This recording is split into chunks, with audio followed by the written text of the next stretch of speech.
பேசுகிறான் மச்சான் அவன். யாரு? அது பண்ணாமே ஆவலன்னா திருமுறை களஞ்சியம் புலவர் எம்.கே. அற்புதமான முறையில் சிசமா சொல்லக்கூடிய அற்புதமான சபை வளாகத்தில் கிளைக்கூட்ட பெருமானை வந்து அற்புதமான அந்த திருமேனியும் அங்கே எழுந்துள்ள பண்ணி அற்புதமான நாள் வழிபாடு சிறப்பு வழிபாடு.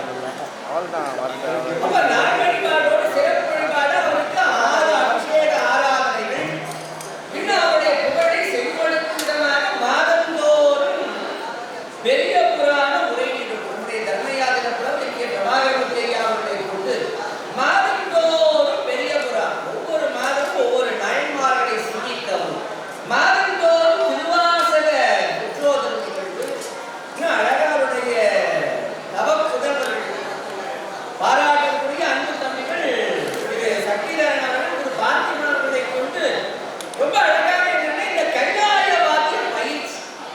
ஏன்னா ஒரு தேவாரம் படிக்கணும் அப்படின்னா தேவாரம் படிக்க அது ஒரு ஓர்வாமூர்த்திகள் இடத்து ரொம்ப அழகாக பள்ளிக்கரணை சைவ திருமொழி நேர்முக பயிற்சி முறையில் என்னுடைய வணக்கத்திற்கு என்னுடைய குற்றாலம் சுப்பிரமணிய தேசிகர் ஐயா அவர்கள் பள்ளி செய்ய வகுப்பில் எடுக்கின்றார். அதுபோல இந்த கைலாய பயிற்சி நம்முடைய பள்ளிக்கரணை பகுதியில ஆர்வமுடைய அன்பர்களுக்கு அன்பு தம்பிகள் சக்திதரனும் பார்த்திபன் அவர்களுமாக இருந்து சித்தபா மணிக்கூடத்திலே அது இசை கருவிகளையும் பயிற்றுவிக்கிறார்கள். யார் என்று நம்முடைய பாண்டிச்சேரி கைலாய வாக்கியத்துடைய வேதாசான் சிவத்திரு ராமலிங்கம் ஐயாவுடைய நல் வழிகாட்டுதலோடு இருந்தார். அவருடைய பணிகள் மென்மேலும் சிறக்க எல்லாம் வல்ல தில்லை கூட்ட பெருமான் சிவகாமியினுடைய திருவருள் துணை நிற்கும்படியாக அவர்களை மனதார அனைவரும் கரவொலி எழுப்பி நம்முடைய அம்மையார் உமாமகேஸ்வரர் ஐயார் அவர்களுக்கு கரவொலி எழுப்பி அவருடைய பணிகளை மென்மேலும் சிறப்பாக நிறுத்தப்படுகிறது. ரொம்ப அழகா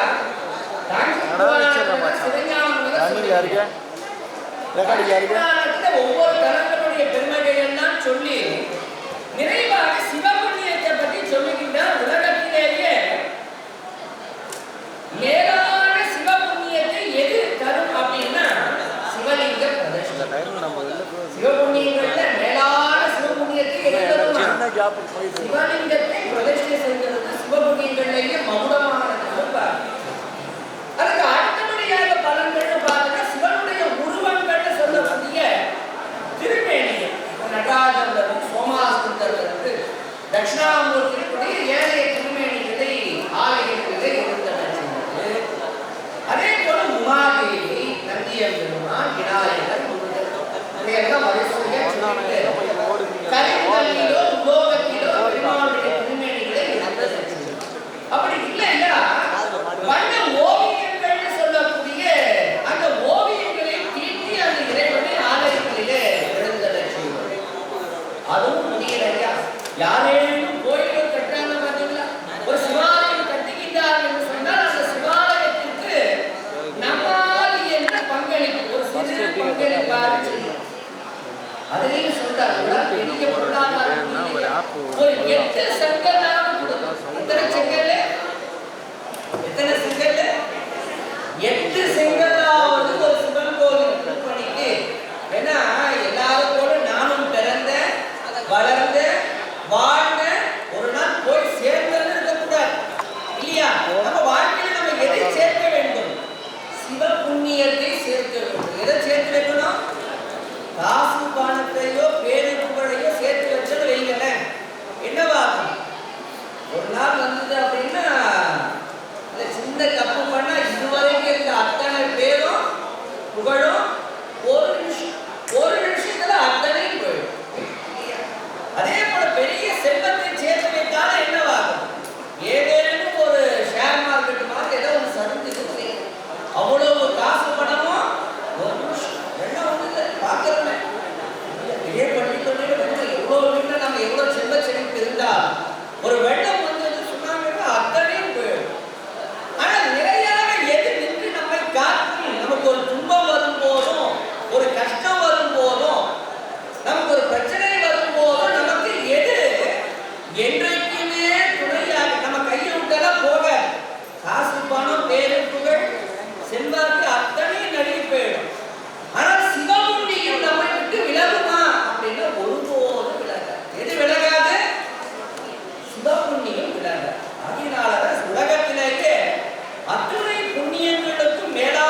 இருக்கக்கூடியதிலேயே மகுடமான புண்ணியம் எதுன்னா திருமணங்கள் தாவித்தல். அது அழகா நம்முடைய பள்ளிக்கல்வியில நம்முடைய திருஞானம் ஐயா அவர்கள் சிசவா மணிக்கூடம் சொல்லக்கூடிய அற்புதமான ஒரு மணிக்கூடத்தை நிறுத்தி நம்முடைய அடியார்கள் பற்றி யாவரும் பயன்பெறும் விதமான ஒரு அற்புதமான சிவப்பணியை செய்திருக்கிறார்கள். அவர்கள் ஒரு மீண்டும் ஒரு பலத்த ஜலவழியை அந்த சிவப்பணி சிவன் சொல்லி மென்மேலும் சிறப்பு இல்ல வாழையடி வாழையடி பந்தத்தில் கூட்டமாக நம்முடைய அமைப்பும் நம்முடைய அன்பர்களும் இறை திருவள்ளில் கிடைக்க வேண்டும்.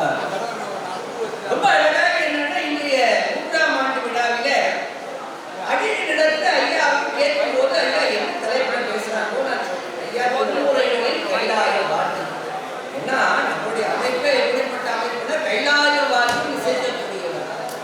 அதனால கைலாய வாத்தியத்தை பேசுவதோடு மட்டும் அல்லாது அந்த இசைக்கருவிகளை இசைத்தால் கூட இசைக்கும் போது ஒரு தனி சிறப்பாக இருக்கும். வரக்கூடியவர்களும் அந்த இசைக்கருவிகளை பற்றி தெரிந்து கொள்வதற்கு ஏதுவாக இருக்கணும்னு நம்முடைய அன்பு தம்பி பார்த்திபன் அவர்களும் அப்படியே செய்கிறோம் சொல்லி ரொம்ப அற்புதமாக உணர்கின்றார்கள். இப்ப நம்முடைய தமிழை சொல்லுகின்ற காலத்தில் தமிழ் மொழியை சொல்லும் பொழுது முத்தமிழ்னு சொல்லுவோம். எப்படி சொல்லுவோம்? முத்தமிழ் அப்படின்னா என்னது? முதல்ல என்ன சொல்லுவோம்? முத்தமிழ்ல இயல் இசை நாடகம். இயல் இசை நாடகம். தமிழ் அப்படின்னாலே முத்தமிழ்னு பார்க்கணும். அப்ப இயலுக்கு அடுத்தபடியாக தொடரக்கூடியது எது அப்படின்னா இசைன்னு பார்க்கணும். எது? இசைதான். இந்த இசையை சொல்லும் போது என்னன்னா அழகா ஞானசம்பந்த பெருமாள் தான் சொல்லிக்கிறோம். இப்ப சிவபெருமான்றவர் எங்க இருக்கார் அப்படின்னா நம்ம எல்லாம் கேட்டோம்னா நிலம், நீர், நெருப்பு, காற்று, ஆகாயம், சூரியன், சந்திரன் 8க்குள்ளேயும் சிவபெருமான் நிறைந்திருக்கிறான்னு நம்ம பார்க்கணும். அவர் சொல்லும் போது அட்டமூர்த்தி அப்படின்னு சிவபெருமானை நம்முடைய திருமுறைகளை சொல்லியிருந்தார். இது ஒருபடி மேல போய் ஞானசம்பந்த பெருமான் தான் சொல்லுகின்றார். இந்த சிவபெருமான் எப்படிப்பட்ட வடிவினன் அப்படின் போது அழகா சொல்றார். மண்ணானவன் உலகிற்கு மழையானவன். உலகத்து அத்தனைக்கும் ராஜாவாக மன்னனாக யார் இருக்கா? சிவபெருமான் தான். நேற்றைக்கு லைட்டு பார்த்து மழை ஜோறு பெரிய மழை இல்லையா? இந்த மழை யாரா? இந்த மழை யாரு? சிவபெருமான். வானவன் தான், பாரவன் தான், பார் வளர்க்கும் பயிர் வளர்க்கும் துளியவன் தான். அப்புறம் சொல்றாரு இந்த மழை துளி யாரு அப்படின்னாலும் சிவபெருமான். இந்த அழகா நம்முடைய ஞானசம்பந்த பெருமான் சொல்றாரு பாருங்க. மண்ணானவன் உலகிற்கொரு மழையானவன் பிழையில் சொன்னானவன் முதலானவன் தொழில் சூழ் குடமங்கை எண்ணானவன் இசையானவன். அப்ப இது இசை இசைன்னு சொல்றேன். இந்த இசையின் வடிவம் யாருன்னு பார்த்தா இசை யாரா? சிவபெருமான். இசைன்னு சொல்லக்கூடிய இசை சிவபெருமானுடைய வடிவம் என்று ஞானசம்பந்த பெருமான் சொல்லுகின்றார். அதே அப்பர் பெருமான் சொல்லுகின்ற காலத்துல எண்ணானவன்கான் எழுத்தானவன்கான் இன்பக் கேள்வி இசையவன்கான் என்று இசையோடு தொடர்பு கொடுக்கின்றார்.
எல்லாம் வல்ல சுப்பிரமணியனை கூத்தர் பெருமான் பாருங்க அழகா மேல பார்த்தீங்கன்னா வலது கையில என்ன வச்சிருக்காரு அந்த உடுக்கையை தான் சுப்பிரமணியன் கையில வைத்துக் கொண்டு சதா சர்வகாலம் என்ன பண்றார் தாண்டவி புரிகிறார் பாருங்க. ஆனா திருமுறைகளிலே சொல்லுகின்ற காலத்துல இந்த டமருகம்னு சொல்லக்கூடிய உடுக்கையை காட்டினோம் சிவபெருமான் கையில வேற ஒரு இசைக்கருவி இருக்கு. சிவபெருமான் கையில வேற ஒரு இசைக்கருவி இருக்கு. அந்த இசைக்கருவி சிவபெருமான் என்ன பண்றார் மீண்டு எப்போதும் மீட்டுகின்றார் பாருங்க. வேற என்ன இசைக்கருவி இருக்கு சிவன் கையில வேற என்ன கருவி இருக்கு இசைக்கருவி வேற என்ன இசைக்கருவி இருக்கு யாரோ ஒருத்தர் சொல்றாங்க சத்தமா வீணைன்றது யார் சொன்னாங்க கேட்குதுங்க பாருங்க அம்மாவுக்கு ஒரு கரவழி எடுத்துங்க முன்னாடி ரெண்டு மூணு பேர் சொன்னாங்க நல்லா சத்தமா கரவழி ஏன்னா எவ்வளவு கருவிகள் பார்க்கணும் இங்க கைலாய வாதின்னு சொல்லப்பட்டு இத்தனை கருவிகளை நம்ம பார்க்கிறோம். இன்னும் மங்கள இசையில நாகஸ்வரத்துல இருந்து மேளத்துல இருந்து இன்னும் நம்முடைய நாட்டுப்புற கலைகளை பார்க்கும்போது 17 விதமான பழம் தமிழுடைய இசைக்கருவிகள் அத்தனை கருவிகளை பார்க்கிறோம். ஆனா சிவனுடைய கையில் இருக்கக்கூடிய இசைக்கருவி எது அப்படின்னா நம்முடைய 12 திருமுறைகளிலும் செய்யக்கூடிய சொல்லக்கூடிய இசைக்கருவினா எது அது வீணைன்னு பார்க்கிறோம். அதனாலதான் பாம்பன் பிரபுதாஸ் சுவாமிகள் சொல்லக்கூடிய நம்முடைய திருவாரூர் பாம்பன் சுவாமிகளும் சிவபெருமானுடைய வடிவத்தை பாடுறார் அட்டாட்ட விக்கிரகத்தில் சிவனுடைய வடிவங்கள் ஏன்னா அவருக்கு பிறப்பு உண்டா சிவனுக்கு பிறப்பு உண்டா இறப்பு உண்டா அவருக்கு பிறப்பும் கிடையாது இறப்பும் கிடையாது. அதனால என்ன பண்ணுவார் அவரு வடிவம் கொள்வார். அப்ப என்ன கையில வீணையை தாங்கி இருக்கக்கூடிய அந்த கோலத்தை அழகாக சொல்லுகின்றார். அந்த கோலத்துக்கு என்ன பேரு சிவனுடைய கோலத்துக்கு வீணாதரர் என்ன பேரு வீணாதரர். சிவனுடைய 64 வடிவங்கள்ல ஒன்று எது வீணாதரர். வீணாதரர் தட்சிணாமூர்த்தி. சாமி என்ன பண்றாரு கையில தட்சிணாமூர்த்திய கல்லால மரத்தின் கீழே அமர்ந்து கையில என்ன பண்றாரு வீணையை மீட்டுகின்றார். உங்களுக்கு நல்ல தெரிஞ்ச பாட்டு யார் பாட்டா ஞானசம்பந்த பெருமான். இன்னைக்கெல்லாம் நமக்கு நவகிரகங்களால வரக்கூடிய பிரச்சனை அப்படின்னா நம்ம என்ன பண்ணுவோம் உடனே என்ன படின்னு சொல்லுவீங்க என்ன பதில் சொல்லுவீங்க கோலத்தை பாருங்க பாருங்க எல்லாரும் அழகா சொல்லுங்க முறை மீண்டும் நல்ல ஒரு தரவு சொன்ன அழகா தமிழ் பாடுங்க என்ன பாடு தோணி பங்கல் இடமுண்ட கண்டன் நீக நல்ல வீணை தடவி வேலுரு தோணி பங்கல் இடமுண்ட கண்டன் நீக நல்ல வீணை தடவி மாசரு திங்கள் கங்கை முடிமேல நின்று உடனே புகுந்த அதனால். அப்போ அழகா சாமி கையில என்ன பண்றாரா வீணையை மீட்டுகின்றார்னு பார்த்தா அவருடைய கரத்தில் இருக்கக்கூடிய கருவிகளிலே மகுடமான கருவி எதுன்னா வீணைன்னு பார்க்கிறோம். அதனாலதான் அழகா அப்பர் சாமி சொல்லுகின்றார் அங்கையுள்ள அழகும் வைத்தார் அறுவகை சமயம் வைத்தார் தம் கையில் வீணை வைத்தார். எத்தனை ஆயுதங்கள் சிவபெருமானுடைய கையில் என்ன அவருக்கு எத்தனை தோல் சிவனுக்கு எத்தனை தோள்கள் சிவனுக்கு எத்தனை தோள்கள் எத்தனை கரங்கள் இருக்கு எத்தனை கரங்கள்னா 8 கரம். பாருங்க அம்மாவுக்கு ஒரு கரவழி எடுக்கிறீங்க எதுல சொல்றாரு அப்பர் சாமி சொல்லுவாரு எந்தோள் வீசி நின்று ஆடும் பிராண்டனை உள்ள வருது திருவங்கமாலை. அப்ப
ஏன்னா ரொம்ப அழகா இன்னைக்கு இருக்கக்கூடிய நூல்களிலே கிபி 3ஆம் நூற்றாண்டை சேர்ந்த ஒரு பழமையான நூல், பழமையான ஒரு அடியார் யாருன்னா காரைக்காலம்மையாரை தான் பார்க்கணும். ஏன்னா காரைக்காலம்மையார் தான் இறைவனுடைய தாண்டவம். இறைவன் சதா சர்வகாலமும் தாண்டவம் புரிவதை பாடுகின்றார். எங்க ஆடுகின்றாராம்? காரைக்காலம்மை என்ன சொல்றாங்க? திருவாலங்காடு இல்லையா? திருவாலங்காட்டுல எப்படி ஆடுகின்றார் போது அழகா சொல்றாங்க பாருங்க. என்னென்ன இசை கருவிகள் இசைக்கப்பட்டன அழகா சொல்றாங்க. சுத்தம், கைக்கிள்ளை, கிளறி, தார், உடை, இழி, ஓசை பெண் கெடுமப்பாடி. இப்போ தமிழ்ல பாத்தீங்கன்னா நம்ம பொதுவா பாத்தீங்கன்னா 7 ஸ்வரம், சப்தஸ்வரம்னு சொல்லுவாங்க. சப்தஸ்வரம் ஏதோ நமக்கு சப்தஸ்வரம் அப்படின்னாலே இது உடனே சப்தஸ்வரம் அப்படின்னாலே இது வடமொழியிலே ஒரு சமஸ்கிருத பதமாக இருக்கிறதுனால இது வடநாட்டில இருந்து வந்திருக்காங்க. நம்ம நினைக்கிறோம் சப்தஸ்வரம் அப்படின்னா. இன்னைக்கு சாப்பாசாலம் சொன்னோம் அப்படின்னா இது எல்லாமே தமிழிலே இருந்து இதையெல்லாம் எங்கிருந்து வந்திருக்கலாம்? இதெல்லாம் வடக்கிருந்து வந்திருக்கலாம். வேற யாரோ இல்லைன்னா இந்த 7 இசைகளை யாரா தந்திருக்கான்னு நினைச்சிருக்கோம்.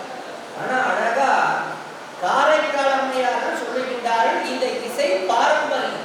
கல் தோன்றி மண் தோன்றா காலத்தே வாழ்வும் தோன்றிய மூத்த குடியாகிய தமிழருடைய குடியிலேதான் தோன்றியது எது? இந்த பழம்பெரும் இசை. பண்டிசை ஆகட்டும், இந்த இசையினுடைய கூறுகள் ஆகட்டும், இசை கருவிகள் ஆகட்டும், அழகா சொல்லுகின்றார்கள். அது 7 இசை என்னன்னா அழகா சொல்றாங்க. சுத்தம், கைப்பிழை, விளரி, தாரம், உடை, இழி, ஓசை, பண், கெழுமப்பாடி. அப்போ ஒரு பண்ணுன்னா இந்த 7 இருக்கும் அப்படின்னு பார்க்கணும். கெழுமப்பாடி. இப்ப அடுத்துதான் சொல்றாங்க, சிவனுடைய நாட்டியத்துக்கு என்னென்ன வாத்தியங்கள் வாசிக்கிறாங்க? சச்சரி. என்ன கையா சொல்றாங்க? சச்சரியா? இந்த சச்சரின்னா யாருக்கா தெரியுமா? சச்சரி, கொக்கரை. கொக்கரைன்னா எத்தனை பேருக்கு தெரியும்? கொக்கரை எத்தனை பேர் பார்த்துருக்கீங்க? பாருங்க, 2 அம்மா பார்த்துருக்காங்க. கொக்கரை இல்லையா? சச்சரி, கொக்கரை, தக்கை. என்ன கையா சொல்றீங்க? இதெல்லாம் இசைக்கருவி. நீங்க தெரிஞ்ச உடல் சொல்லலாம், தெரிஞ்சவங்க சொல்லலாம், சங்க சொல்லலாம், என்னென்னமோ பேர் சொல்றீங்க ஐயா. இதெல்லாம் நான் கேள்வி கூட பட்டதே இல்லை. இதெல்லாம் கேள்வி கூட பட்டது இல்லை. அப்ப சொல்றாங்க சச்சரி, கொக்கரை, தக்கையோடு கபுனிதம். இதெல்லாம் வாதி. இதெல்லாம் என்னது? வாதி, கைலாய வாதியங்கள். அதெல்லாம் சொல்றாங்க. கபுனிதம், துந்துபி, தாளம், வீணை, மத்தளம், கரடிகை.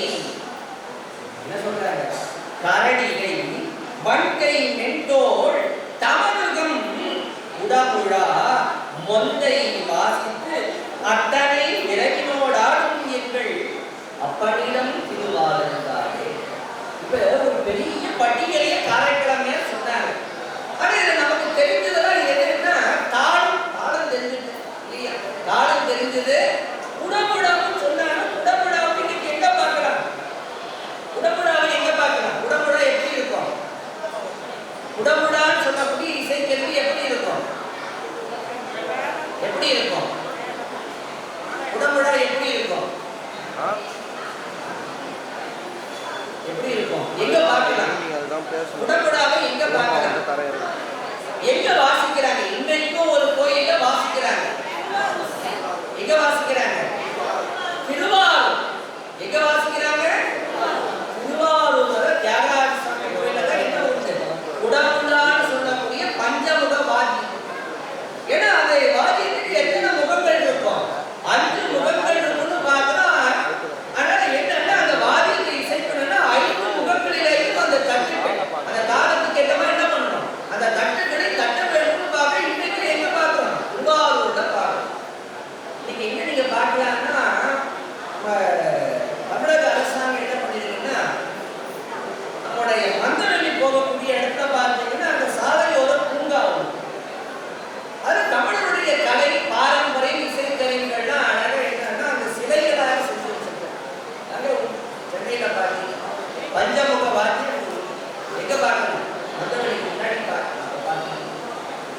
நிறைய இசைக்கருவிகள் கால ஓட்டத்தில் அழிந்து போச்சு.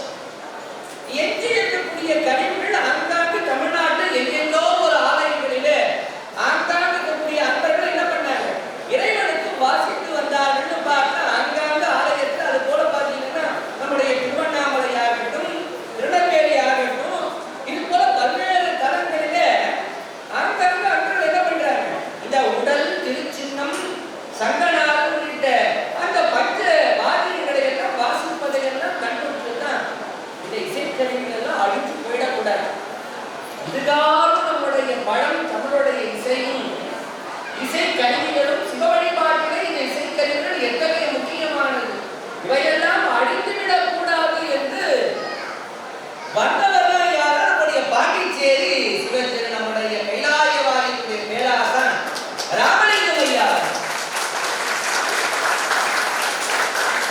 எப்படி நம்முடைய 6ஆம் நூற்றாண்டிலே நம்முடைய ஞானசம்பந்த பெருமானும் நாவுக்கரசரும் தோன்றி எப்படி நம்முடைய அழிவின் நிலையிலே நின்ற தமிழையும் சைவத்தையும் மீட்டு எடுத்து ஒரு புத்துயிர் அளித்தார்களோ அதே போல நம்முடைய இந்த காலத்தில் நமக்கு நடமாடும் அருளாளராக வந்து நமக்கு இந்த கைலாய வாத்தியங்களை எல்லாம் மீட்டெடுத்தவர் யாரு?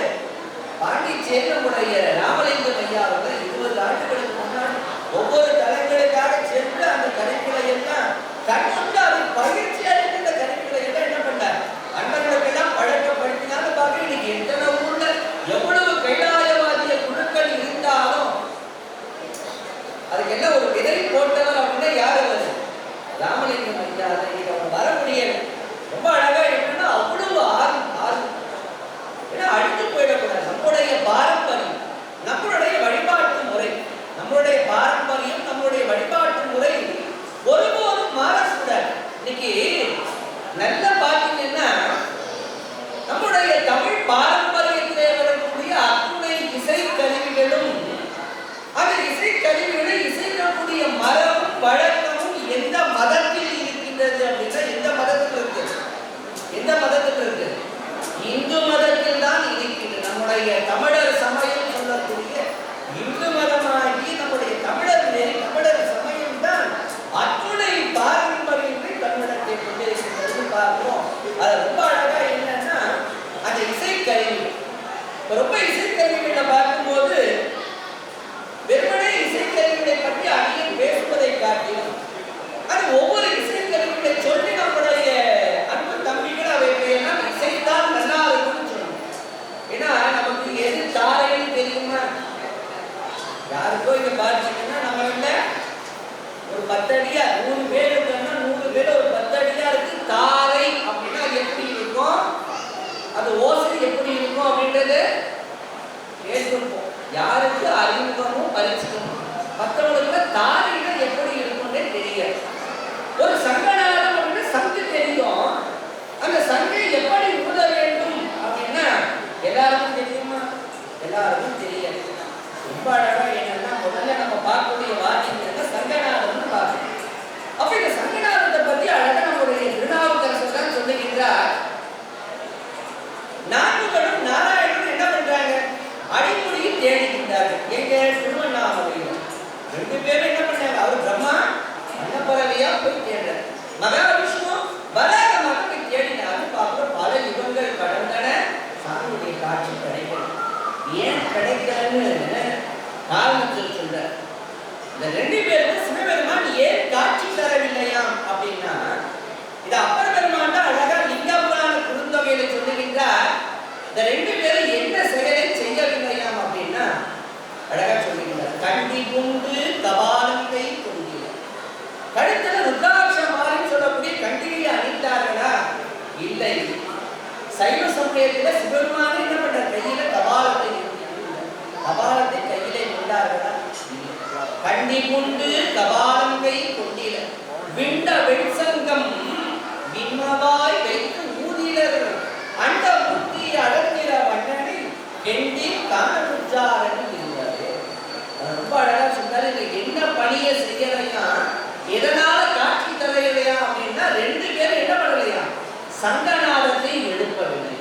ஏன்னா சிவபெருமானுக்கு உகந்தது எது? சங்கநாதம்னு பார்க்கணும். இதெல்லாம் பார்த்தீங்கன்னா சங்கு அப்படின்னா சங்கு சங்கநாதனாலே ஒரு 20 ஆண்டுகளுக்கு முன்னாடி பார்த்தீங்கன்னா வேற விதமா ஞாபகம் போகும். சங்கு ஊதுறாங்க அப்படின்னாலே அதெல்லாம் இறப்புக்கு தான். சங்கு அப்படின்னாலே நம்ம முத்திரை குத்திட்டோம். என்னங்க என்ன முத்திரை குத்தியாச்சு? சங்கு ஊதுறாங்க அப்படின்னாலே யாரும் மறந்துட்டாங்க, இறந்துட்டாங்க, இறையடியை அடைந்துட்டாங்க. சங்கு ஊதுற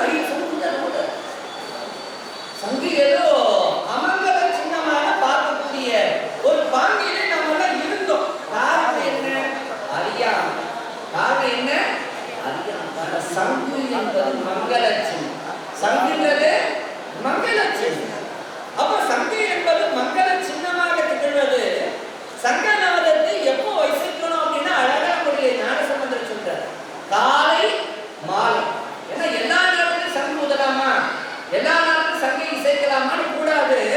அது எப்போ வாசிக்கணுமா சங்கை இசைக்கணுமான்னா காலை மாலை என்று சொல்லக்கூடிய அந்த 2 காலங்களிலே. ஆகினாலே இந்த பிரம்மா விஷ்ணு என்ன பண்ணல, விண்ட வெண் சங்கம் பின்னவாய் வைத்துள்ளது. சங்கை எப்படி ஊதுவாங்க? சங்கை எதனால இசை வருது? சங்கையில எதன் மூலமாக இசை வருது? அங்கிருந்து வரக்கூடிய காற்று. இந்த காற்று இருக்கு இல்லையா, இந்த காற்று சங்கு ஊதும் போது என்னன்னா எல்லாரும் வாய் எப்படி இருக்கும்? வாய் பார்த்தீங்கன்னா அந்த காற்றை உள்ள வச்சு அந்த உள்ள பிரஷர் கொடுக்கும். அதான் சொல்ற விண்ட வெண் சங்கம் பின்னவாய் இல்லையா, உள்ள இருந்து அந்த காற்று வருது பாருங்க. அந்த காற்று வருது பாருங்க, அதுதான் ஓசையை கொடுக்கக்கூடிய. இன்னும் அப்பர் சாமியில அழகா சொல்ற, சங்கநாதத்தை ஏதோ காரணம் வாசிக்க கூடாது. சங்கநாதத்தை என்ன பண்ணக்கூடாது? எனக்கு இஷ்டத்துக்கு நான் வாசிக்கிறேன் அப்படின்னு வாசிக்கலாமான்னா கூட. அது எப்படி வாசிக்கணும்னு அழகா அப்பர் சாமி சொல்றார், விருப்போடு வெண்சங்கம் ஊலாவூர். அவரா சொல்ற ஒரு ஊர் அப்படின்னா எது ஊர் அப்படின்னா விருப்பத்தோடு சங்குகள் எந்த ஊரில ஊதப்படுகின்றதோ அவையெல்லாம் தான் ஊர். அருப்போடு மலைகள் பறிக்கின்றன ஊரும் அவையெல்லாம் ஊரல்ல. என்ன சொன்னாரு? அடவி காடு கிட்ட. அதனால என்னன்னா கட்டாயம் ஒரு ஊர்ல இருந்த ஊர்ல என்ன வாசிக்கணுமா? சங்கை வாசிக்க வேண்டும். அந்த சங்கையின் விருப்பத்தோடு வாசிக்க வேண்டும். ரொம்ப அழகா நான் சொல்லும் போது சங்கநாதம் என்பது அமங்கலம் அல்ல, சங்கநாதம் என்பது மங்களமான சின்னம். சங்கு என்பது மங்கள சின்னம். ரொம்ப அழகா சேர்க்கிறார் பெரிய புராணத்தை சொல்லுவார். இந்த சங்கநாதத்தை எங்கே எழுப்புகின்றார்கள் அப்படின்னா சுந்தரமூ சுவாமியுடைய கல்யாணத்துக்கு எழுப்புறாங்க. அப்போ திருமணம் சொல்லக்கூடிய கல்யாணத்திலேயே எழுப்ப வேண்டிய இசைகளிலே ஒன்று எதுன்னா சங்கநாதம். உங்களுக்கு அழகா தெரியும் யாருன்னா ஆண்டாள் இல்லையா, சூடி கொடுத்த சுடர்குடியில் ஆண்டாள் தன்னுடைய அந்த கண்ணனையே கணவனாக அடைய வேண்டும் நினைத்தார். நினைத்தவன் கனவு கண்டார். கனவுல யார் வரா? நாராயணன் வந்து ஆண்டாளை கைத்தளம் பற்றுகின்றார். அப்ப இந்த கல்யாண காட்சியை ஆண்டாள் என்ன பண்றார்? நாச்சியார் திருமொழின்னு ஒரு தனி பாடலை பாசுரங்களை பாடுகின்றார். 10 பாடலை ரொம்ப அழகா ஆண்டாள் சொல்லுகின்றார். யாருக்கு கல்யாணம் நடக்குது? கண்ணனுக்கும் ஆண்டாளுக்கும் கல்யாணம் நடக்கும். என்னன்னு சொல்றா? மத்தளம் கொட்ட வரி சங்கம் நின்றூத முத்துடை தாம நிறைதாழ பந்தற்கீழ் மைத்துனன் நம்பி மது சூதனன் வந்து எம்மை கைத்தலம் பற்ற கணாக்கண்டேன் கோடினா. இப்ப சொல்லுங்க, சங்கு அமங்கல சின்னமா? சங்கு எங்கேயும் ஊதலாம். சங்கினை எங்கே ஊத வேண்டும்? எங்க ஊதணும் சங்க? திருமணத்திலே எழுப்ப வேண்டிய முக்கியமான இசையிலே ஒன்று எது? சங்கநாதம். அதனால என்னன்னா இறைவனுடைய புறப்பாடுன்னு அதிகாலை மாணிக்கவாசகர் சொன்னார் இல்லையா, கோழி சிலம்ப சிலம்ப குருகெங்கும் ஏழில் இயம்ப இயம்ப வெளி சங்கம் கேழில் பரஞ்சோதி கேழில் பரங்கருணை கேழில் விழுப்பொருள் பாடினோம் கேட்டிலையோ பாழியதென்ன உறக்கமோ பாய்கிறவாய் ஆழியாங்குடமை ஆறும் இவ்வாறே ஊழி முதல்வனாய் நின்ற ஒருவனை ஏழு பங்காடனே பாடேலோரும் பாவாய். திருவம்பாவை சொன்னார். இந்த சங்கி எப்ப எழுதுவாங்க? அதிகாலை பொழுதிலே இந்த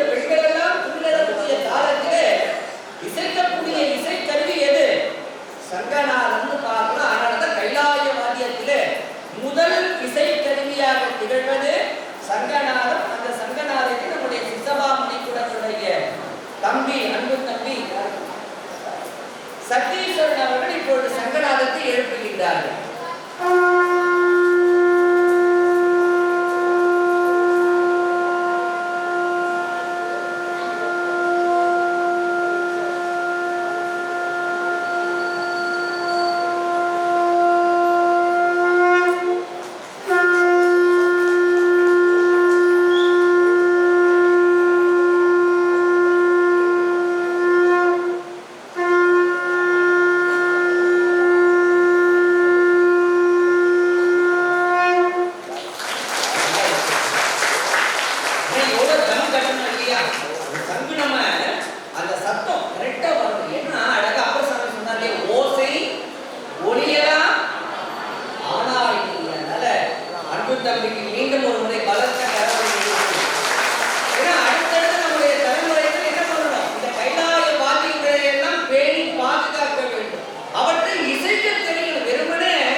கருவி தாரை அப்படின்னு சொல்லக்கூடிய கருவியை பார்க்கிறோம். ஏன்னா இந்த கருவி எப்படின்னா இசைக்கருவிகளே காற்று கருவி. இப்ப கருவிகள்ல பார்த்தீங்கன்னா தோல் கருவி, இசைக்கருவியில என்னெல்லாம் உண்டு? தோல் கருவி, நம்முடைய பசுமாட்டினுடைய தோல், ஆட்டினுடைய தோலில அமைக்கக்கூடிய இசைக்கருவிகள்னு பார்க்கிறோம். தோல் கருவி, நரம்பு கருவிகள் சொல்லக்கூடிய நரம்பு கருவிகள், வீணையிலிருந்து எல்லாம் எது யாழ்னா நரம்பு கருவின்னு பார்க்கிறோம். காற்று கருவின்னு சொல்லக்கூடிய கருவிகளை தான் ஒன்று சங்கநாதம், அடுத்து வரக்கூடியது தாரை அப்படின்னு சொல்லக்கூடிய. இந்த தாரைகளில் நிறைய உண்டு. கொம்பு தாரையிலிருந்து பெருந்தாரையிலிருந்து நிறைய தாரைகளிலேயே பல வகைகள் உண்டு. நம்மளாம் இன்னைக்கு என்னன்னா ஒரு தாரை தான் பார்க்கிறோம். இந்த தாரைகள் எவ்வளவு வகை இருக்கு, எவ்வளவு விதமான ஓசைகள், ஒன்னும் ஒரே மாதிரி இருக்குமானா ஒன்று போல இருக்காது. ஒன்று ஒவ்வொரு விதமான ஓசை. அப்ப பார்க்கும்போது இந்த தாரையை பற்றி அழகாக நம்முடைய திருமுறைகளிலே பார்க்கின்ற பொழுது அப்பர்கள் மன்னன் சொல்லுகின்றார், குழலோடு கொக்கரை கை தாடும் அழகா சொல்லுகின்றார் அவர்கள் தாரையை பற்றி.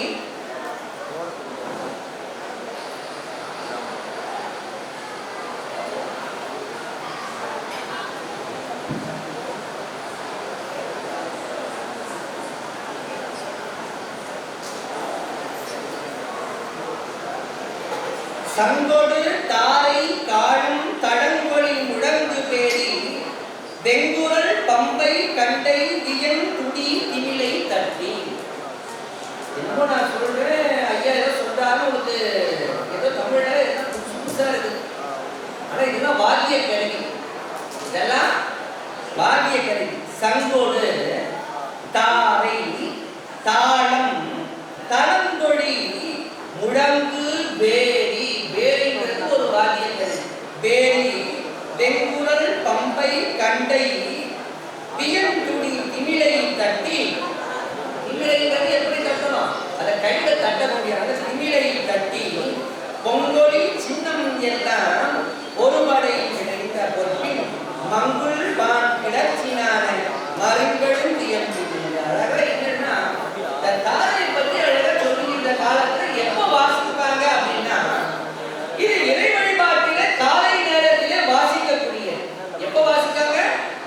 காலை நேரத்துல இறைவனுடைய வழிபாட்டுக்கு வாசிக்கக்கூடியது. அதே போல இறைவனுடைய தாண்டவத்திலேயும் வாசிக்கக்கூடியது. அது மட்டும் அடையாது. எப்ப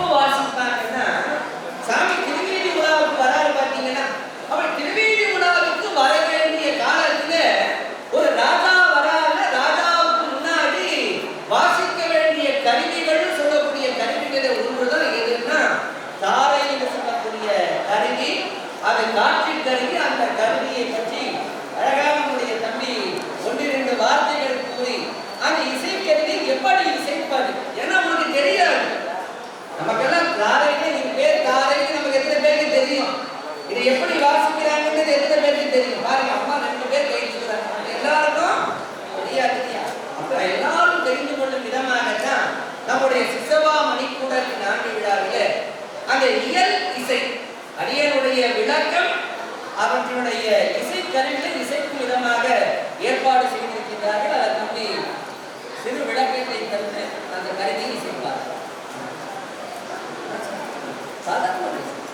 சிவாய் நம. திருச்சிற்றம்பலம்.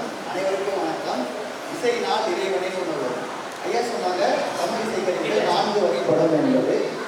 இதில் பார்த்தீங்கன்னா இந்த கருவியின் வகை துளைக்கருவி. துளைக்கருவிகள் கேட்குதா எல்லாரும்? ஐயா சொன்னாங்க தமிழ் இசை கருவிகள் 4 வகைப்படும். குரல் கருவி, துளைக்கருவி, நரம்பு கருவி, கஞ்ச கருவி அப்படின்னு சொன்னாங்க. துளைக்கருவி அப்படின்னா என்னன்னு பார்த்தீங்கன்னா துளைனா ஹோல்ஸ்ன்னு அர்த்தம். ஏதாச்சும் ஒரு கருவியில் ஹோல்ஸ், அந்த ஹோல்ஸ் மூலயமா நம்ம காற்றை அனுப்பி இசைக்கக்கூடிய இசை தான் இந்த துளைக்கருவின்னு சொல்லுவாங்க. இந்த துளைக்கருவியோட ஒரு சின்ன வரலாறு நான் சொல்கிறேன். உலகத்திலேயே தமிழர்கள் தான் முதல்ல இந்த உலகத்தில் படைக்கப்பட்டாங்க. அப்போது பார்த்தீங்கன்னா நம்ம மொழி பேசுறதுக்கு முன்னாடி எல்லாருமே இசை மூலயமாகவும் சத்தத்து மூலயமா தான் தொடர்பு கொண்டு இருந்தாங்க. அப்போ மனிதர்கள்லாம் பார்த்தீங்கன்னா குகைகளில் வாழ்ந்தாங்க, காடுகளில் வாழ்ந்தாங்க. அதுக்கடுத்து பார்த்தீங்கன்னா வேட்டைக்கெல்லாம் போயிட்டு காடில் எல்லாம் வேட்டையாடிட்டு வருவாங்க. அந்த டைம் காடுகளுக்கெல்லாம் போக சொல்ல அங்கே விலங்குகளோட எலும்பு, யானையோட தந்தம், மாடோட கொம்பு, அதில் வந்து துளைக்கருவிகளை வந்து தமிழர்கள் கண்டுபிடிச்சாங்க. அந்த துளைக்கருவி, அந்த துளைகள் மூலயமா அவங்க காற்று அனுப்பி ஓசை எழுப்பினாங்க. அப்போ தான் பார்த்தீங்கன்னா துளைக்கருவிகள் அப்படின்ற இசைக்கருவி வகை வந்து கண்டுபிடிக்கப்பட்டது. அது மட்டும் இல்லாமல் துளைக்கருவியின் முதல் இசைக்கருவி பார்த்தீங்கன்னா புல்லாங்குழல். இந்த புல்லாங்குழலின் ஒரு சின்ன வரலாறு பார்த்தீங்கன்னா மூங்கில் மரம் உள்ள காடுகள்லாம் இருக்கும் பார்த்தீங்களா, அந்த டைம்லாம் மழை பெய்கிற காலத்தில் வண்டுகள்லாம் போயிட்டு மூங்கிலில் வந்து ஓட்டைகளை போட்டுரும். அப்போ காற்று வீசும் போதும் மழை பெய்யும் போதும் அந்த துளை மூலயமா ஓசை எழுப்பி அதை வந்து தமிழர்கள் கவனிச்சாங்க. அந்த துளை மூலயமா ஓசை எழுப்ப முடியும் அப்படின்னு சொல்லிட்டு புல்லாங்குழல் அப்படிங்கிற ஒரு இசைக்கருவி கண்டுபிடிச்சாங்க. அது காலப்போக்கில் பார்த்தீங்கன்னா ஃபஸ்ட்டு விலங்குகளோட எலும்பு, மரங்கள், இந்த மாதிரி விஷயங்கள்லாம் கொண்டு செய்ய ஆரம்பித்தாங்க. அதுக்கடுத்து வளர்ச்சியின் மூலமாக என்னென்ன மெட்டீரியல்ஸும் நமக்கு கிடைச்சதோ அதை வச்சு எல்லாத்தையும் செய்ய ஆரம்பிச்சிட்டாங்க. இப்போ நாங்கள் கையில் வச்சுருக்க வாத்தியம் பார்த்தீங்கன்னா கோணத்தாரை அப்படின்னு சொல்லுவாங்க. இந்த வாத்தியத்துக்கு பேர் கோணத்தாரை, கொம்புத்தாரை. இந்த வாத்தியத்தோட வடிவம் பார்த்தீங்கன்னா எஸ் ஷேப்பில் இருக்கும். இதோட நாதம் பார்த்தீங்கன்னா யானை பிளிரும் போல அதோட நாதம் இருக்கும். எதுக்காக யானை பிளிரும் போது இந்த எஸ் ஷேப்பில் வடிவம் வச்சுருக்காங்க அப்படின்னு பார்த்தீங்கன்னா யானையோட தும்பிக்கை, யானை வந்து ஒருத்தங்களை வணங்குது அப்படின்னு பார்த்தீங்கன்னா அந்த யானையை தூக்கி வணங்கும். அதே மாதிரி நம்ம இறைவனை வணங்குறோம் அப்படின்னு சொல்லிட்டு அந்த வடிவத்தை வந்து இதில் கொண்டு வந்திருக்காங்க. நம்ம யானையை போல அதோட தும்பிக்கையை போல மேலே வச்சு வணங்க போகிறோம் அப்படின்னு சொல்கிறதுக்காக தான் இதை வந்து எஸ் ஷேப்பில் கொண்டு வந்திருக்காங்க. இந்த தாரையில் பார்த்தீங்கன்னா நிறைய இசைக்கருவி வகைகள் இருக்குது. குட்டத்தாரை, கோணத்தாரை, கொம்புத்தாரை, நெடுந்தாரை, அந்த மாதிரி நிறைய இசைக்கருவிகள் இருக்குது. இதில் நாங்கள் கொம்புத்தாரையும் குட்டத்தாரையும் நாங்கள் வாசிக்கிறோம். குட்டத்தாரை சிவனே சிவனே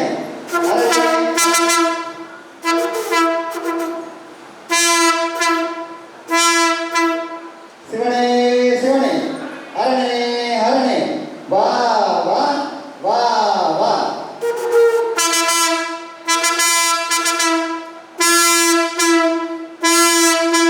சிவனே சிவனே ஹரணே ஹரணே வா வா வா வா.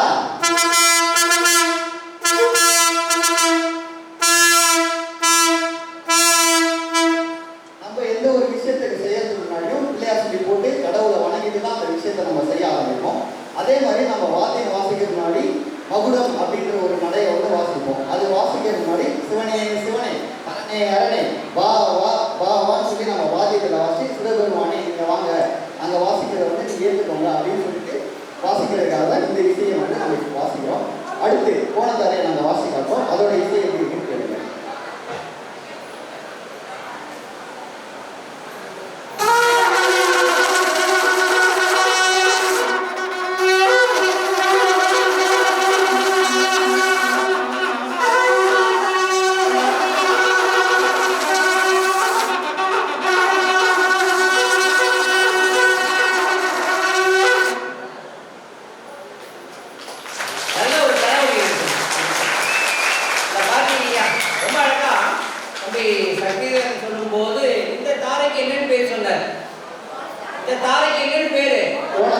எப்ப கேட்டாலும் சொல்லணும், மறக்கக்கூடாது. இது என்ன அவங்களுக்குன்னா நல்ல நினைவுகளே இருக்க வேண்டியதுக்காகத்தான் அதை விளக்கத்தோடு இசைக்கருவிட்டு உங்களுக்கு நல்ல என்னன்னா உங்களுக்கு பிராக்டிக்கலா எல்லாம் தெரிஞ்சுக்கிறதுக்காக சொல்லி பேர் என்னது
ரெடியா அந்த தாரை வாசிப்பாங்க.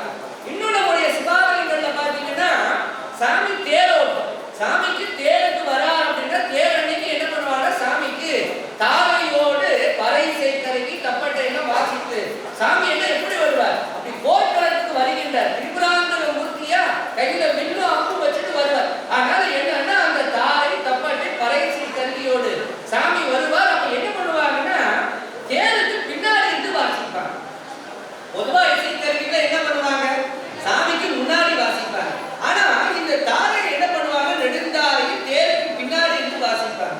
அப்ப பார்க்கும்போது என்னன்னா அந்த பின்னாடி சரக்கு கட்ட போடுறவங்களுக்கு அது ஒரு உற்சாகத்தை ஊட்டும் விதமாக தேர் என்ன பண்ணணும், அப்படி அழுத்து வந்து நிலைக்கு சேர்க்கணும் இல்லையா. ஆகையினால நம்முடைய பழம் தமிழுடைய மரபிலே ஒவ்வொரு இசைக்கருவிகளையும் எங்கெங்க வாசிக்கணும், எப்படி வாசிக்கணும், எந்த காலத்தில் வாசிக்கணும் அப்படின்றதுக்கெல்லாம் என்ன உண்டு, முறைகள் உண்டு என்று சொல்லி அடுத்தபடியாக பார்க்கின்ற பொழுது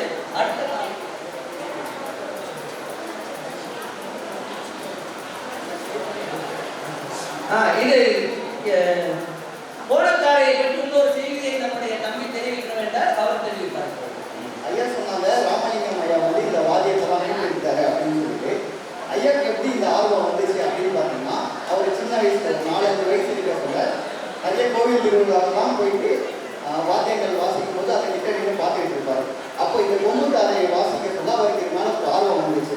அப்போ என்ன யோசிச்சாருன்னா, நம்ம இந்த கொம்பு தாரையை வந்து சினிமாவெல்லாம் பார்த்துருக்கோம், இங்கே பத்திரிகையெல்லாம் பார்த்தீங்கன்னா பத்திரிகையோட ஃப்ரண்ட் பேஜ்லாம் போட்டிருப்பாங்க. ஏதாவது ராஜா வருகைன்னா ராஜா வருகை முன்னாடி இந்த இசையை வாசிப்பாங்க. நம்ம பார்த்த இசைக்கருவி வந்து பார்த்த இசைக்கருவி மாதிரி இது இருக்கு, ஆனால் அதோட ராகம் வந்து இது கிடையாது அப்படின்னு சொல்லிட்டு அவர் மனசுல வந்து தோண ஆரம்பிக்கிறார். அதாவது 5-6 வயசுல அவருக்கு வந்து சாமி நம்பிக்கை அப்படிங்கிற ஒரு விஷயமே கிடையாது.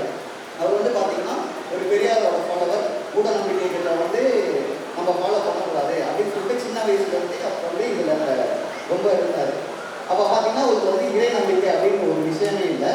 இந்த கொம்பு தாரையோட இசையை கேட்கும்போது இது கொம்பு தாரையோட இசை இல்லை, அந்த கொம்பு தாரையோட இசையை வந்து நம்ம கண்டுபிடிக்கணும், அதோட இசை எப்படி இருக்கும், அதை வந்து நம்ம ஆழமாக அதை பற்றி ஆராய்ச்சி பண்ணணும் அப்படின்னு சொல்லிட்டு இந்த கொம்பு தாரை மூலயமா தான் ராமலிங்கம் ஐயாவுக்கு ஒரு ஆர்வம் பிறந்து அந்த வாத்தியங்களை பற்றி ரிசர்ச் பண்ணி இத்தனை கைலாய வாத்தியங்களை வந்து இன்கிட்டு எடுத்திருக்காரு. நன்றி. நம்முடைய கைலாய வாத்தியங்களை பார்க்கும்போது முதல்ல சங்கு பார்க்கும், சங்கநாதம். அடுத்து பார்க்கும்போது இரண்டாவது தாரை, தாரையில கொம்பு தாரை, கோணத்தாரைன்னு சொல்லக்கூடிய அடுத்த 2 வகையான தாரைகளை பார்ப்போம். இப்ப அடுத்து 4வது வரக்கூடிய வாத்தியம் என்னன்னா தாளம். 4வது எது, தாளம் பார்ப்போம். இப்போ தாண்டவம் அப்படின்னு சொன்னாலே தாண்டவத்துல எது ரொம்ப முக்கியம், தாளம் ரொம்ப முக்கியம். ரொம்ப அழகா என்னன்னா நம்முடைய சுந்தரமூர் சுவாமி தான் நம்முடைய திருமண வாசல்ல பாடுறார். சிவபெருமானுடைய தாண்டவம் எப்படி ஆடுகின்றார் அப்படிங்கும்போது இந்த பரதநாட்டியத்துல பார்த்தீங்கன்னா ஜதி சொல்லக்கூடியவர்கள் இருப்பாங்க. ஜதி சொல்லக்கூடிய நட்டுவாங்க வாத்தியர் என்ன பண்ணுவாங்க, நட்டுவாங்கத்தை கையில வச்சுக்கிட்டு ஜதி சொல்லுவாங்க. என்ன சொல்லுவாங்க, தாமரை தாமரை திட்டி நம்ம பாட்டு பாடிட்டு தாளம். அப்ப அந்த தாளத்துக்கு ஏற்றவாறு ஜதிக்கு ஏற்றவாறு என்ன பண்ணணும், ஆடக்கூடியவர்கள் ஆட வேண்டும்னு பார்ப்போம். அப்ப அந்த ஜதி மாறாம ஆடினால்தான் அவர்கள் ஆடுவதிலே சிறந்தவர்கள் பார்க்கிறோம். அதனாலதான் சிவபெருமானுக்கும் மகா காளிக்கும் இடையில போட்டி நடந்தது. சாமி என்ன பண்ண, காளியை வெல்ல வேண்டும். வெல்வதற்காக என்ன பண்ணாரு, காலில் கூடிய குண்டலத்தை கீழே விழ வைக்கான்னு பார்க்கிறோம். அதை இடது கால என்ன ஜதிக்கு ஆடிட்டே இருக்க. அப்ப அந்த ஜதி மாறாம இருக்கிறதுக்காக என்ன பண்ணார், இடது காலிலேயே அந்த குண்டலத்தை எடுத்தா காலை மேல தூக்கி அதை காதிலே அறிந்து கொண்டான்னு பார்க்கிறோம். எல்லா செயலையும் எல்லா தாண்டவத்துடைய பேதங்களை எல்லாம் காளி ஆடினாள். ஆனால் இது ஆட ஏன்னா காளிக்கு என்ன வந்துட்டு, பெண்மைக்கே உரிய நாகம் வந்தது. அப்ப ஜதி மாறாது ஆடுவதிலே வல்லவர் யார் அப்படின்னா சிவபெருமான் ஒருவர் தான் பார்க்கிறோம். அந்த ஜதிக்கு எது முக்கியம், தாளம் ரொம்ப முக்கியம்.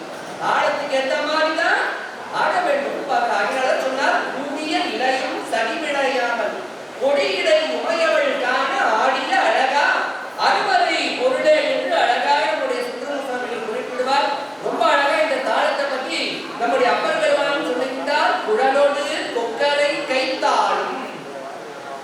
அப்ப இந்த தாளத்தை எங்க போடுறோம் அப்படின்னா கைகளிலே இருந்துதான் போடுறோம்.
அப்படியே தாளம் போடும். என்னுடைய சுப்பிரமணிய ஐயா அவர்கள், குற்றாலம் ஐயா அவர்கள் அழகா பயிற்சி பெற்று கொடுக்கும் போது ஒவ்வொருத்தருக்கும் தாளம் சொல்லி கொடுப்பார். தாளம் ஒன்றுதானா இருக்கு? தாளத்துக்கு எத்தனை வகைகள் உண்டு? நிறைய வகைகள் உண்டு. தாளங்கள்ல நிறைய வகைகள் உண்டு. அதுதான் இசைக்கு எப்படி இருக்கும், அதுதான் ஒரு முக்கியமானது பார்க்க. ஒரு பாட்டு இருக்கு அப்படின்னா அந்த பாடல் ஒரு பண்ணி பாட வேண்டும்னா அது என்ன முக்கியம்? ராகமும் தாளமும் ரெண்டும் ரெண்டு தண்டவாளம் மாதிரி. இந்த ரெண்டும் ஒழுங்கா இருந்தாதான் அந்த இசை நல்லா இருக்கும். அப்ப பார்க்கும்போது ஞானசம்பந்த பெருமானுக்கு நம்முடைய திருக்கோலக்கா பெருமானை என்ன பண்ணாரு? தாளம் கொடுத்தாலும் ஐயோ குழந்தை கையில போய் தாளம் போடுறாங்க, கை வருந்தாலும் என்ன பண்ணினாரு? தாளம் கொடுத்தாலும் பார்க்க இல்லையா? தமிழ் வேதம் பாடினால் தாளம் பெற்றாலும் பார்க்கணும். அது பண்டிசைக்குண்டான தாளம். இப்ப இது சாமி புறப்பாடு, சாமியுடைய புறப்பாடு, சாமி வழிபாடு காலத்திலே நாம் போட வேண்டிய தாளம் பிரம்மதாளம் சொல்லக்கூடிய தாளம். அந்த தாளத்தை நம்முடைய பள்ளிக்கண்ணை சிசபா மணிக்கூடத்துடைய நம்முடைய அன்பு தம்பிகள் இப்பொழுது இங்கே தாளத்தை இசைக்கின்றார்கள்.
கமலேஷ் அவர்களுக்கும் நம்முடைய அன்பர்கள் மீண்டும் ஒரு முறை கரவொலி எழுப்பி.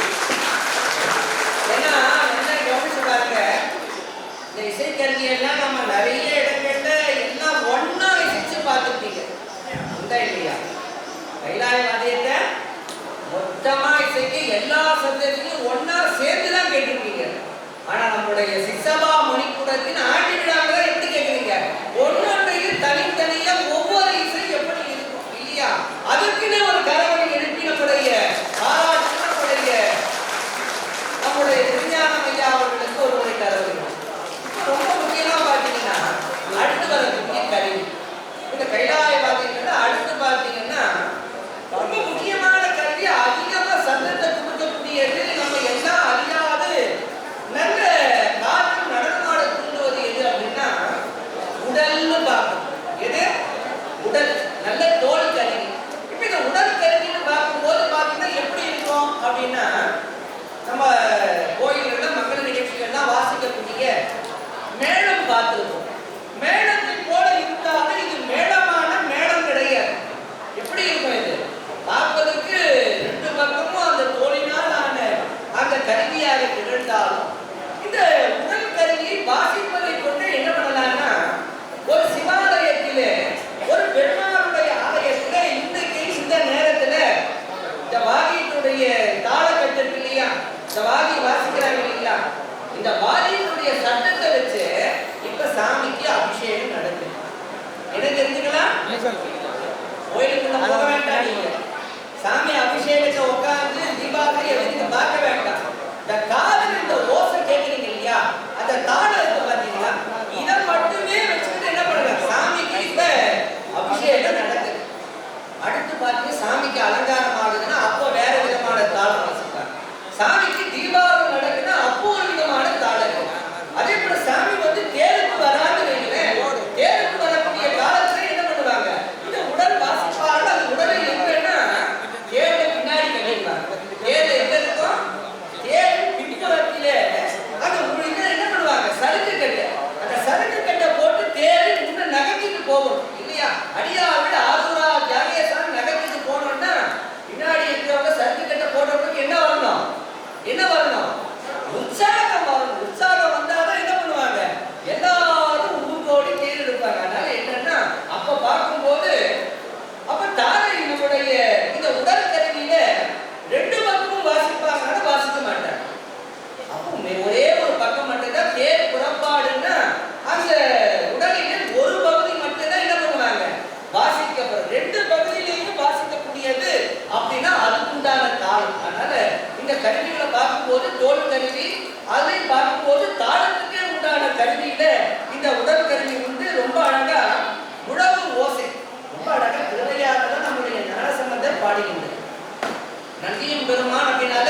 திருநாளை போவாராகி நந்தனார் என்ன பண்றார்?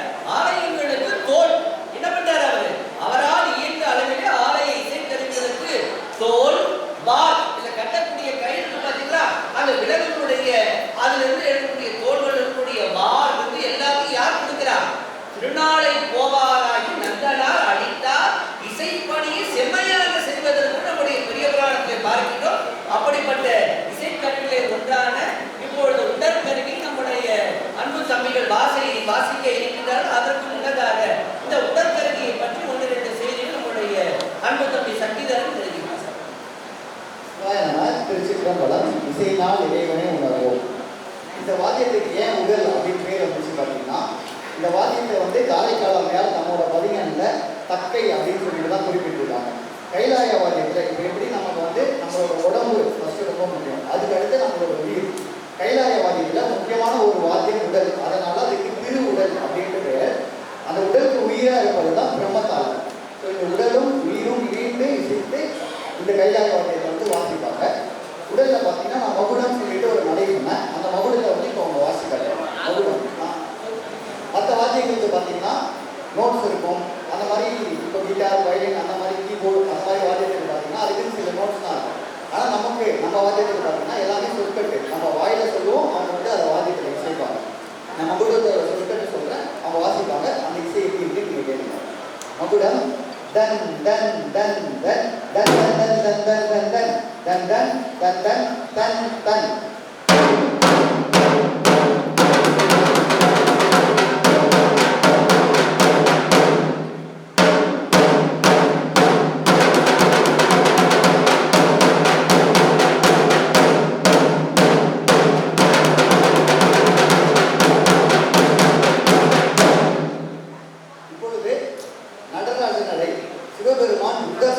ருத்ர தாண்டவம் ஆடும் பொழுது இசைக்கப்படும் இசை.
திருச்சிற்றம்பலம்.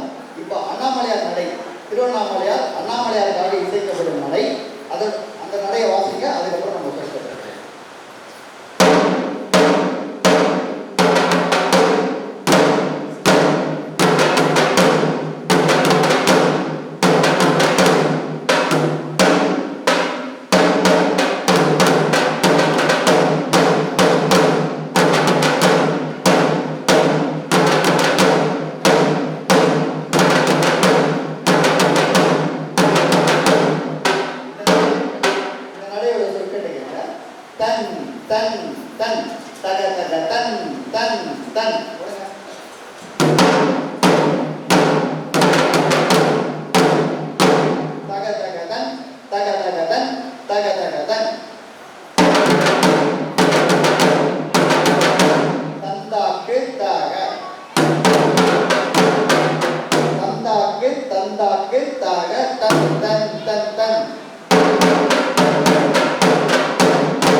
இப்பொழுது ஐயாரப்பன் நடை, திருவையாறு ஐயாரப்பனுக்காக இசைக்கப்படும் இசை. இதோட சொற்களை நான் சொல்லிடுறேன், வாத்தியத்தை வாசி முடிச்சுருங்க. தாங்கு தாங்கு தக தாங்கு தாங்கு தக தாங்கு தாங்கு தக தன் தக் தந்த கதத்த கதத்த கதத்த கதந்த கதத்த கதந்த.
கருவிகளை தொடர்ந்து அடுத்து வரக்கூடிய கருவி எதுன்னா திருச்சின்னம். எது திருச்சின்னம்னு பார்த்து நம்முடைய கைலாய வாக்கியங்களிலே ரொம்ப அழகா நம்முடைய மணிவாசக பெருமான் ரொம்ப அழகா சொல்வார் இல்லைங்களா? நம்முடைய திரும்பாவில் சொல்லும்போது அன்னே இவையும் சிலவோ பரமர் உன்னற்கு அரியன் ஒருவம் திருச்சிதா சின்னங்கள் கேட்ப சிவன் என்றே வாயிடுகிறார் இல்லையா? தூங்குற பெண்ணை எழுப்பும் போது காலை நேரத்தில் திருச்சின்னம் கோயில்ல வாசித்தாங்கன்னா சிவசிவா சிவா அப்படின்னு சொல்லி எழுதிக்கலையே, நீ இன்னும் எழுதிக்கலையே அப்படின்னு என்ன பண்ணுவார்? மணிவாசகர் எழுப்புவார். அதனால என்னன்னா இந்த திருச்சின்னம் என்று சொல்லக்கூடிய இசைக்கருவி எப்ப இசைப்பாங்க அப்படின்னா அதுவும் அதிகாலை பொழுதுன்னு பார்க்கிறோம். அது மட்டும் அல்லாது இந்த திருச்சின்னம் எப்ப வாசிப்பாங்க அப்படின்னா நம்முடைய புறப்பாடு, ஒரு ராஜா வர, ஒரு இறைவனுடைய அடியார் வருகின்றார், அருளாளர் வருகின்றார். ஆனா குறிப்பா பாத்தீங்கன்னா ஞானசம்பந்த பெருமான் என்ன பண்றார்? 3 வயது பிள்ளையாக உமையவருடைய திருமுலைப்பால் பருகி ஞான குழந்தையா வர பல இடங்கள்ல பாடினார். இப்ப விருதாச்சலம் வந்து திருநெல்வாயில் அறத்துறை சொல்லக்கூடிய தலத்துக்கு வரும்போது நடந்து வந்த சாமி பார்க்கிற, ஐயோ 3 வயசு குழந்தை நடந்து வருகின்றாரு. என்ன கொடுத்தார் சாமி? முத்துச்சிவிகை கொடுத்தார். அப்ப ஞானசம்பந்தனாகிய முத்துச்சிவிகையில வரக்கூடிய குழந்தை வருகின்றார். பல்லக்குல வரவர் யாருன்னு தெரியல இல்லையா? பல்லக்குல யார் வரா? ஏன்னா 3 பல்லக்கு. அப்ப பல்லக்குல யார் வரா, யார் வருகின்றார், நாம எல்லாம் எப்படி இருக்கணும்? வருகின்றார் என்பதை அறிந்து கொண்டு அவர்களை பணிய வேண்டும். ஆகையினால சாமி என்ன பண்ணாருன்னா திருச்சின்னமும் கொடுக்கின்றார். அப்ப ஞானசம்பந்தருக்கு சிவபெருமான என்ன கொடுத்தாரு? பல்லக்கோடு திருச்சின்னமும் கொடுத்தார். எதற்காக? யார் வருகின்றார் என்பதை மக்கள் அறிந்து கொள்ளும் விதமாக. ஆகையினால் அழகா சொல்லுகின்றார் சேக்கிழார் பெருமான் தான், ஏறு தருதற்கு சிவிகை இடக்குடை ஊறி ஊத உளவு போச்சின்னங்கள். ஊறி ஊத ஊறி ஊத குளவு போச்சின்னங்கள் மாறின் முத்தின் படியினால் மன்னிய நீரு வந்த நிமலர் அருளார். இப்ப இந்த திருச்சின்னத்தை வாசித்து என்ன பண்றாங்கன்னா யார் வருகின்றார் என்பதை அறிவிக்கின்றார். தென்தமிழின் விளங்க வந்து திருக்கடுமலர்தான் வந்தான், மண்ணுளார் அடித்த ஞான வட்டில்வன் கையில் வந்தான், வெண்ணுலகு மீயமீள வைகையில் வெல்வான் வந்தான் என்று பன்மணி சின்னங்கள் எண்ணிசை நெருங்கியது. ஆகினால ரொம்ப அழகா என்னன்னா சைவத்துல மட்டும் கிடையாது, வைணவத்திலையும் காஞ்சி வரராஜ பெருமாளுக்கு ரொம்ப முக்கியமான இசைக்கருவி எதுன்னா உடலோடு கூடிய இந்த திருச்சின்னம். அதுவும் எப்படிப்பட்டதுன்னா ரெட்டை திருச்சின்னம். திருச்சின்னம் எப்படி வாசிக்கணும்? ரெட்டையா இருக்கணும், ஒற்றையா இருக்கக்கூடாது. திருச்சின்னத்தை மங்களகரமாக வாசிக்கணும்னா ரெட்டை சின்னம், அமங்கலம்னா தான் ஒரு சின்னம்னு பார்க்கணும், ரெட்டை சின்னமா வாசிக்கணும். அப்ப பார்க்கும் போதுன்னா அழகா நம்முடைய காஞ்சிபுரத்திலே தோன்றிய வைணவ அருளாளர் தான் யாருன்னா ஸ்ரீமத் நிகமாந்த வேதாந்த தேசிகன்னு பேர். அவர் தான் வரராஜ பெருமாளுக்கு திருச்சின்னமாலை ஒரு நூலே பாடல். அதுக்கு பேரே என்ன பேரு? திருச்சின்னமாலை. அதுலதான் வரக்கூடிய பாட்டு அத்திவரதற்காக பாடியிருக்காங்க. அத்திகிரி அருளாள பெருமாள் வந்தார், ஆதி பரிகேரின் மேல் அழகல் வந்தார், கச்சிகளில் கண்மொடுக்கும் கடவுள் வந்தார். அப்ப யார் வருகின்றார் வருகின்றார் என்பதை எப்படி நாம தெரிந்து கொள்ள வேண்டும் அப்படின்னா எதை சொல்லி அப்படின்னா திருச்சின்னத்தை இசைத்தவாறு பார்க்க. ஆகினால இந்த இசைக்கருவிகள் எல்லாமே நம்முடைய சைவம் தமிழ், நம்முடைய சைவமும் வைணவமும் இணைந்து நம்முடைய தமிழர் மரபினுடைய பழம் இசை கருவிகள் என்று சொல்லி இப்பொழுது திருச்சின்னத்தை நம்முடைய சிசபா மணிப்புரத்துடைய அன்பு தம்பி ஷியாம் அவர்கள் இப்பொழுது இசைக்கின்றார்.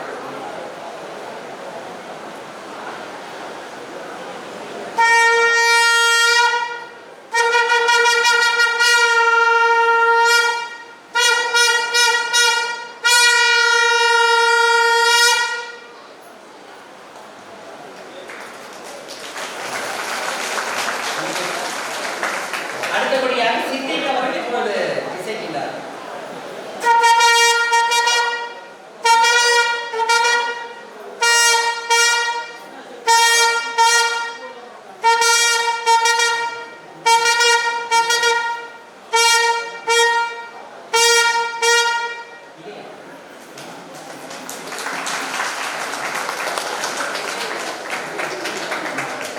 அடுத்தபடியாக பார்த்தீங்கன்னா நம்ம இவையெல்லாம் கைலாயவாதி இது மட்டும் தான் நினைச்சிட்டு இருக்கோம். ஆனா கைலாயவாதிக்கு இன்னொரு கருவி ரொம்ப முக்கியமான இதுன்னா புல்லாங்குழல். ஏன்னா 63 நாயன்மார்களிலே இசைக்கருவி இசைக்கு முக்தி அடைந்த நாயன்மார்கள் 2 பேர். அவங்க வேற எதுவுமே செய்யல, இசை கருவிகளை மட்டும்தான் இசைத்தார்கள். 2 பேருமே முக்தி அடைந்தார்கள். இன்னைக்கு நாயன்மார்கள்ல இருவரையும் என்ன பண்றோம், அடியாராக வணங்குகின்றோம்னு பார்க்கிறோம். அந்த புல்லாங்குழலை இசைத்து முக்தி அடைந்த நாயன்மார் யாரு யாரு?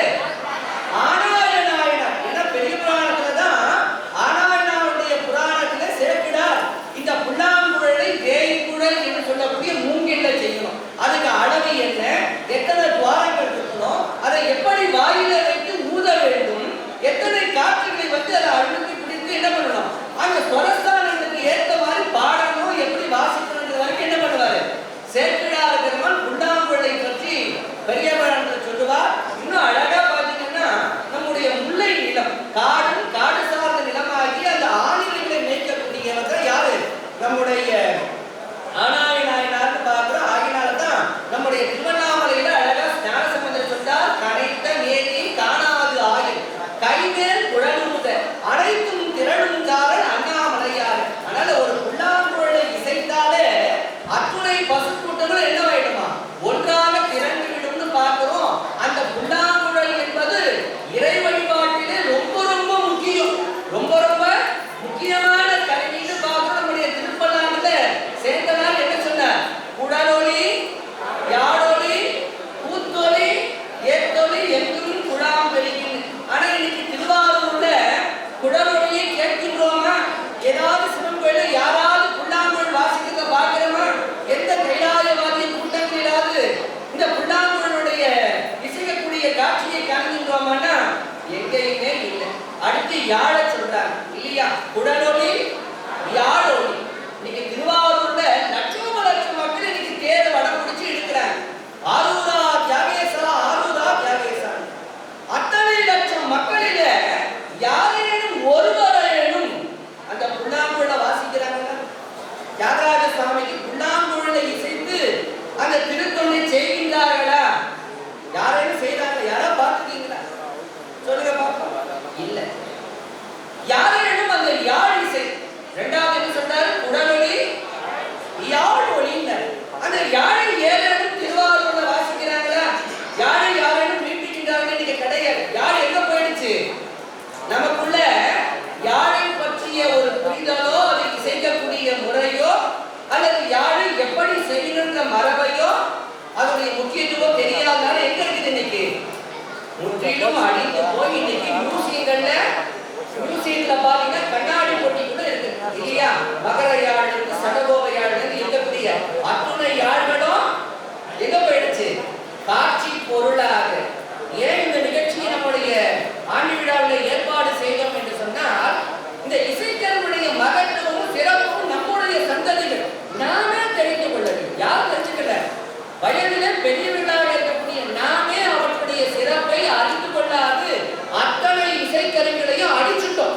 ஆகினால இனியேனும் என்ன பண்ணணும், இருக்கக்கூடிய கருவிகளை காக்க வேண்டும், அவற்றில் இசைக்கக்கூடிய முறைகளை அனைவரும் அறிந்து கொள்ள வேண்டும். நம்முடைய வீட்டு பிள்ளைகள் எப்படி தேவார திருவாசகம் பாடுறாங்களோ அதுபோல இந்த இசைக்க கருவிகளையும் இசைக்க கற்றுக்க வேண்டும். அதனால என்னன்னா நம்ம என்ன பண்ணலாம், பிள்ளைகளுக்கு படிப்போடு புல்லாங்குழல்ல இருந்து வீணையிலிருந்து இது போடக்கூடிய இசைக்கருவியுடைய பயிற்சிகளை அளிப்போம் என்று சொல்லி அந்த புல்லாங்குழலை இப்போது வாசிப்பதற்காக நம்முடைய அன்பு தம்பி நம்முடைய சக்திதரன் அவர்கள் வருகிறார். சும்மா ஒரு நிமிஷம் மணி ஆயிடுச்சு. அவர் பாட்டு வாசிக்கிறேன், இந்த பாட்டை மட்டும் தான் எனக்கு வாசிக்க தெரியும், யாரும் தப்பா நினைச்சுக்காதீங்க. இல்ல பரவாயில்ல, ஏன்னா புல்லாங்குழல் ரொம்ப முக்கியத்துக்காக தான் தம்பிக்கிட்ட நான் கேட்டுக்கிட்டேன். அதனால அவர் வாசிப்பான்.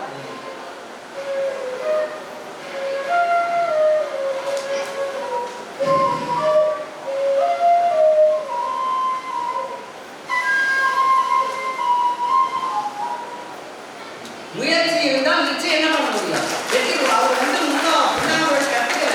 ஆனால் நான் என்ன பண்றேன், இந்த மேடையில கட்டாயம் புல்லாங்குழலுடைய ஓசையை நம்ம என்ன பண்ணணும், கேட்க வேண்டும். அதனால என்னன்னா அதை பார்த்து நம்ம வீட்டு குழந்தைங்க என்ன பண்ணுவோம், சொல்லி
நாட்டியத்தை பயிற்சி அளித்து அவர்களை இங்கே ஆடச் செய்த அவருடைய ஆசிரியை செல்வி ஸ்னேகா அவர்களுக்கு இப்பொழுது முதலாவதாக சிறப்பு செய்யப்படுகின்றது. சிசபா மணிக்குழுவுடைய நிறுவனர் திரு திருஞானம் ஐயா அவர்கள் இப்பொழுது பொன்னாடை அணிவித்து அவர்களுக்கு சிறப்பு செய்கின்றார்கள். அடுத்தபடியாக நடனம் ஆடிய அன்பிற்கினிய சகோதரிகள் துர்கா தேவி பானுஷி அவர்களுக்கு நம்முடைய அம்மையார் அவர்கள் இப்பொழுது பொன்னாடை அணிவித்து அவர்களை சிறப்பிக்கிறார்கள்.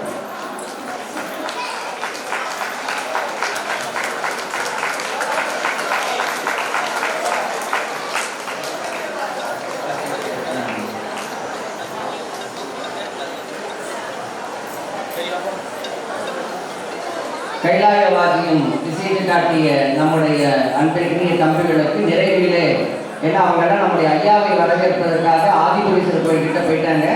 ஆனால் நிகழ்வின் நிறைவிலே நம்முடைய கைலாயவாதியும் இசைத்து அன்பிற்கினிய தம்பிகளுக்கு சிறப்பு செய்ய இருக்கின்றது. அதற்கு முன்னதாக இங்கே இறைவன் இறைவியாக ஆகிய மாணவர்களுடைய பெற்றோருக்கு இப்பொழுது சிறப்பு செய்கின்றார்கள்.